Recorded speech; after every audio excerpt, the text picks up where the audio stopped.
आज कोयटा की बैटिंग और बॉलिंग दोनों शोबों में उन्होंने मायूस किया है। कोयटा जो है तो आज बिल्कुल आउट क्लास लग रहा था और यूं लग रहा था कि कोयटा जो है तो इस वक्त कमजोर तरीन टीम है।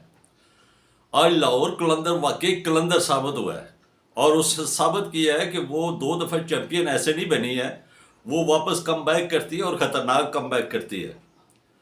आज कोयटा के जो है तो वो मोहम्मद आमिर ने जो है तो वो भी काफ़ी महंगे साबित हुए और लगता है कि आज बाबर आजम का जो बदला है तो शाहीन आफरीदी ने मोहम्मद आमिर से लिया है और ख़ासा महंगा साबित हुआ है मोहम्मद आमिर। 4 ओवर में 46 स्कोर दिए हैं उसने। आज एक कोयटा का एक जो सिलेक्शन के ऊपर मैं पहले भी एक वीडियो की थी कि एक सिलेक्शन के ऊपर शुएब मलिक की सिलेक्शन के ऊपर मुझे बड़ा ना हैरत हो रही है कि 15 गेंदों में 14 रन स्कोर देने वाला करने वाला 15 गेंदों पे 14 स्कोर किया। 219 का टारगेट था और 15 गेंदें इसने 2.5 ओवर तो खेल लिए और उसमें 14 रन स्कोर किया। और 1 ओवर उसने ना शुएब मलिक ने किया और उसमें 16 रन दिए। यानी किस कारकर्दगी की बुनियाद के ऊपर उसको एक सिर्फ लेजेंडरी की हैसियत से उसको रख रहे हैं। हसीबुल्ला जो बलूचिस्तान का रहने वाला है, कोयटे का रहने वाला है, खिलाड़ी है और हार्ड हिटर है और वो टारगेट को चेस करने में वो मदद फराम करता है। वो तेज़ खेलने वाला खिलाड़ी है, वो उसको रखना चाहिए था, लेकिन कोयटा ने उसको नहीं रखा है और उस तरह हसीबुल्ला को भी नहीं रखा है। और वो जो दूसरा खिलाड़ी है, एक और खिलाड़ी है नाफे, उसको भी नहीं नाम रखा और उन दोनों खिलाड़ियों के ऊपर तरजीह दी है शुएब मलिक को, जिसकी बॉलिंग जो है तो 1 ओवर किया, 16 रन दिए और बैटिंग में वो जो आए हैं तो 15 गेंदों के ऊपर 14 स्कोर करके तो चले गए। तो ये कोयटा की मेरे ख्याल में ये वाली कमजोरियां हैं, इनको कोयटा को दूर करना पड़ेगा। और आज मजे की बात ये है, कोयटा ने पहले मैं लाहौर की बॉलिंग बैटिंग के ऊपर आता हूँ, फिर कोयटा के बारे में बात करते हैं बैटिंग के ऊपर। आज लाहौर ने जो है तो वो बड़ा ज़बरदस्त जो है तो इब्तदाई में फ़खर जमान ने साबित किया है कि वो लीजेंडरी खिलाड़ी है और वो जिसके लिए वो पॉपुलर है, वो उसके ऊपर बिल्कुल वापस जब कमबैक किया तो मैं उसी रिदम में वापस आ चुका हूँ। और उसने 39 गेंदों पे 67 स्कोर किया, डट डाल दिया उनकी बॉलिंग के ऊपर। कोयटा की जो बॉलिंग है उसके ऊपर डट डाला है इसने। और उसके साथ उसका साथ जो दिया है वो अब्दुल्ला शफीक ने दिया है। अब्दुल्ला शफीक ने भी बड़ा तेज़ खेलना शुरू किया और 21 गेंदों के ऊपर 37 स्कोर बनाए हैं। यानी गेंदों के ऊपर 37, ये वाला सिस्टम चलता रहे। ये 20 ओवर है और पीछे जो बैटिंग करने वाले हैं मिचेल आए हैं तो मिचेल ने भी 23 गेंदों के ऊपर 37 स्कोर किया। और ये उसके बाद जो आए हैं सबसे बेहतरीन इनिंग्स, एक तो उन्होंने इनिंग्स फ्राम की है और उसके बाद जब इनिंग्स को क्लोज किया है तो वो सैम बिलिंग्स ने किया। उसने बहुत तूफानी इनिंग्स खेली है और तेज़ तरीन इस PSL 25 की जो है PSL 10-25 का जो सबसे तेज़ तरीन 50 है तो वो सैम बिलिंग्स ने की है और 19 गेंदों के ऊपर 50 स्कोर किया। तो इस तरह ना लाहौर जो है तो उन्होंने तो पूरे का पूरा जो है तो ऐसा लग रहा था कि ये बॉलर जो है तो एक ऑर्डिनरी से बॉलर है। आज आमिर को तो बिल्कुल ही उन्होंने खातर में नहीं लाया है ना लाहौर कलंदर के बैट्समैनों ने। और यूं आमिर मेगा तरीन बॉलर साबित हुआ है कोयटा की तरफ से। और सैम बिलिंग्स ने जो है तो वो मजीद डंड डाल के तो 219 का टारगेट दे दिया कोयटा को।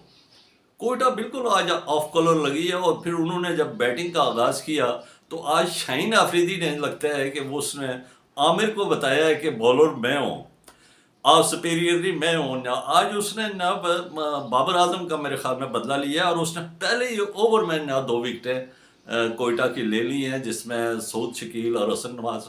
और यहाँ पे मैं देखता हूँ कि नब अब उसने 2 ओवर में 6 रन दिए और 2 खिलाड़ी को आउट किया और कोयटा को बिल्कुल जो है ना तो आउट क्लास कर दिया। और उसमें मज़े की बात यह है कि इनके दोनों ओपनर्स और वन डाउन, पहला, दूसरा और तीसरा, तीनों ने जो है तो 3-3 गेंदें खेली हैं। और पहले ने 1 स्कोर किया, फिन एलन 0 के ऊपर है, हसन नवाज ने 1 स्कोर किया, 101। यानी 2 रन्स के ऊपर उनकी 3 विकेटें नाम गिर चुकी थी। ये कोयटा की सिचुएशन थी। और उसके बाद कुसल मेंडिस और रिलेरोसो जो है तो वो कुछ करने के लिए आए थे कि भाई उन्होंने थोड़ी मजम्मत की है, लेकिन कुसल मेंडिस भी जल्दी शिकार हो गए थे हारिस रऊफ का। और फिर उसके बाद उनकी विकेटें आस्ता आस्ता गिरती रही और पूरी टीम जो है तो वो 139 रन बनाकर आउट हो गई। और ये है आज कोयटा और लाहौर कलंदर जो पहला मैच लूज कर चुका था, उसने आज अपने आप को ऐसा शो किया कि वो इस वक्त इस PSL दो 2025 वाला जो है 10 एडिशंस के ऊपर वो इस वक्त ताकतवर टीम के तौर पे सामने आ रही है। आहिस्ता आहिस्ता वो रिदम में आ रही है और उसके फ़खर जमान जो है तो वो भी ओपनर नईम जो है तो वो अभी स्ट्रगल कर रहे हैं। उसने पहले मैच में भी स्ट्रगल किया, वो नया खिलाड़ी है, और फिर दूसरे मैच में भी। लेकिन ये है कि अब्दुल्ला शफीक भी जो है तो वो आहिस्ता आहिस्ता रिदम में आ रहा है। मिचल जो है तो वो भी, और सैम बिल्लिंग का जो है तो उसने बड़ा डेंट डाला है इनको। तो इस तरह ना आज कोयटा ने जो है तो वो मायूस की है। एक तो बॉलिंग के शोबे में मायूस किया और फिर बैटिंग के शोबे में भी उन्होंने मुकम्मल तौर पर मायूस किया। और इसमें शुएब मलिक ने और ज़्यादा मायूस किया। जब उसको ना चांस मिला था, 3-4 खिलाड़ी आउट हो चुके थे, तो शुएब मलिक आया था। उसका जो वो एक एक्सपीरियंस खिलाड़ी था और उसको इन्होंने रखा ही इसलिए था कि ये फिनिश की तरफ जाएगा। फिनिश किया वो और दबाव में डाल के वो ना तो टीम को चला गया और सिर्फ 15 गेंदे का सामना किया और 14 स्कोर करके गया। 15 में एटलीस्ट आप 35-40 स्कोर करते तो फिर पता चलता कि ना आप कोई कंपटीशन में कर रहे हैं। ये कंपटीशन वो वाला आपकी खेल खत्म हो चुकी है। ये 15 गेंदों के ऊपर 14 स्कोर वाला ये कंपटीशन अब नहीं रहा है। अब गेंदों के ऊपर गेंदें कम और स्कोर ज्यादा है, ये वाला दौर है। आपका दौर मेरे ख्याल में अख्तिताम पजीर हो चुका है। तो आपको खुद ही जो है तो इस क्रिकेट PSL की ये जो 10 एडिशन चल रहा है इससे खुद ही ना वलादा हो जाए तो ज़्यादा अच्छा है। तो बहरहाल ये है कि आज सऊद शकील भी नाकाम रहे और उनका हसन नवाज वो, अब देखिए वो पहले भी इसी तरह था और वो उसी तरह ना वो उसको कर रहा है। उसकी टेक्निकल उसको सेट करना बड़ा ज़रूरी है हसन नवाज को। वो एक ही ना उसका है सिस्टम, और जो वो तीन तीन गेंदें, पहले ने 3 गेंदें खेली, दूसरे ने 3 गेंदें खेली और तीसरे ने 3 गेंदें खेली, और इस तरह जो है तो वो 3-3 गेंदें खेल के तीनों ओपनर वन डाउन पवेलियन चले गए और कोयटा जो है तो वो सफ़र करता रहा। और ये कोयटा के लिए मैं समझता हूँ कि बदकिस्मती है कि वो एक तो उसकी सिलेक्शन जो है तो वो उसके ऊपर क्वेश्चन मार्क है कि उनके बेंच स्ट्रेंथ के ऊपर काफ़ी जारियाना बैट्समैन और अच्छे बैट्समैन बैठे हुए हैं। डोमेस्टिक में उनकी परफॉर्मेंस अच्छी है और उनको जो है तो वो अभी तक नहीं खिलाया गया। उनको जो है तो आजमाया जाए। और ये कोयटा के फैंस के लिए मायूसी ना फैलाएं। आपकी टीम बड़ी तगड़ी टीम थी और जब ये कल मैच हुआ था पेशावर ज़ल्मी के साथ, परसों आपका मैच हुआ था, तो उसमें ये लग रहा था कि कोयटा जो है तो वो बड़ा नाम आगे जाएगा और वो फाइनल की रसाई तक हासिल कर सकते हैं। लेकिन कल का जो मैच है बिल्कुल ऑफ कलर लगे आपके बैट्समैन और आपके बॉलर। और मोहम्मद आमिर जो है था तो कल बिल्कुल ऑफ कलर था, सिवाय एक अबरार अहमद के बाकी सारे बॉलर्स जो है तो वो नाकाम रहे। तो आज कल कहा जा सकता है कि कल लाहौर कलंदर वाकई कलंदर साबित हुए और कोयटा जो है तो वो बिल्कुल ऑफ कलर नज़र आए।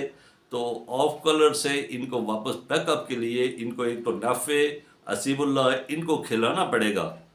और पिछले जो है तो आप देखें कि इनके कंपटीशंस में तब पिछले तकरीबन 11 मैचों में ना, पहले तो 6 थे, 10 मैचों में 6 जो थे तो वो लाहौर कलंदर ने जीते थे। तो वो लाहौर कलंदर पिछले दिनों से ना काफ़ी इसके ऊपर जो है तो कोयटा के ऊपर हावी है और ये 7वां मैच था। तो इस वक्त जो है तो कोयटा को वापस अपनी सिलेक्शन के ऊपर फोकस करना होगा, अपनी सिलेक्शन को सेट करना होगा। और अगर आप वो कोयटा अपनी सिलेक्शन को सेट कर गया तो फिर तो वो कमबैक कर सकते हैं। लेकिन अगर शुएब मलिक को लेके वो आगे ही चलते रहेंगे तो फिर इनके लिए मुश्किलात आ सकती हैं। और लाहौर कलंदर जो है तो उनको एक तो ये है कि उनके बॉलर जो है ना जानदाद को थोड़ा सा मेरे ख्याल में उनको चेंज करना होगा और इसकी जगह पे मोहम्मद जमान को खिलाना होगा। वो महंगा साबित हुआ है। कोयटा की तरफ से अबरार जो है तो वो अच्छे साबित हुए, उन्होंने 33 रन दिए, बाकी जितने भी बॉलर थे सब नाकाम हुए हैं। और इधर जो है तो लाहौर में इस वक्त बॉलिंग जो थी सब बॉलरों ने बड़ी अच्छी की सिवाय जानदाद के। और जानदाद को जो है तो या तो उसको एडजस्ट किया जाए, उसको बताया जाए, या फिर उसकी जगह पे जमान खान को ना एडजस्ट कर दिया जाए। तो आने वाला दिन जो है तो वो पीक की तरफ जा रहा है ना PSL 25। और इस PSL की दिलचस्पी में मज़ीद इजाफा हो रहा है। कल कोयटा का को आउट क्लास करके बाबर का जो है तो शाहीन ने जो बदला लिया है, तो इसका मतलब है शाहीन, बाबर और मोहम्मद आमिर का इस वक्त इन तीनों की टसल चल रही है। और कल का जो मैच था जो लाहौर कलंदर और ये कोयटा ग्लैडिएटर में, इसमें जो है तो शाहीन आफरीदी जो है तो वो लीड ले गया है, वो हावी हो गया। तो शाहीन आफरीदी जो है तो अगर ये इसको भी रिदम की ज़रूरत है, ये चूँकि बहुत अरसे से ऑफ कलर लग रहे हैं। कल का मैच जो था, कल में अच्छा ओवर किया रहे हैं उन्होंने, और अगर ये इसी तरह करते रहे तो पाकिस्तान के ये बॉलर्स जो ऑफ कलर थे ये वापस अपने रिदम में आ सकते हैं और पाकिस्तानी टीम एक अच्छी बन सकती है। और कल लाहौर कलंदर ने जो है तो हमने यही डेविड विजे के कहा था कि डेविड विजे को नहीं अब होना चाहिए, उसने अपनी क्रिकेट खेल ली है। तो वो डेविड विजे की जगह पे रशाद हुसैन को मैंने अपनी वीडियो में कहा था कि रशाद हुसैन को जो है तो वो रखना चाहिए था, और कल उन्होंने बिल्कुल ऐसे ही किया कि डेविड विजे को चेंज करके रशाद हुसैन को रखा और रशाद हुसैन ने रिजल्ट दिया। तो इस तरह जो है तो मैच में दिलचस्पियां बढ़ रही हैं। लेकिन इस वक्त आमिर और शाहीन अफरीदी का जो मुकाबला था उसमें आमिर जो है तो वो बैकफुट पे चले गए। आमिर को ये चाहिए कि आपने ना कहा था कि मैं 2026 का IPL, तो आपको वर्किंग करनी पड़ेगी, आपको साबित करना पड़ेगा ये PSL 10 में कि आप दुनिया के खतरनाक तरीन बॉलर हैं। आपने पहले मैच में ना बाबर आजम को आउट करके तो साबित तो किया था, लेकिन अब मज़ीद आपको वर्किंग करनी पड़ेगी। आने वाले वक्तों में आपको काफ़ी बैट्समैनों हैं जिनको आपने आउट करना है, जिनको आपने परेशान करना है। तो अगर ये आपकी स्ट्रेटेजी रही है कि आपने 4 ओवर में 46 रन, तो फिर तो आपका वो जो एक रोब दबदबा था वो बाबर से भी चला जाएगा। तो इसलिए आपने ख्याल रखना है, और नेक्स्ट जो मैच है तो उनमें अपनी हिकमत अमली को थोड़ा ना नज़रसानी करनी है और ना उसी रोब दबदबे के साथ नेक्स्ट PSL खेलना है।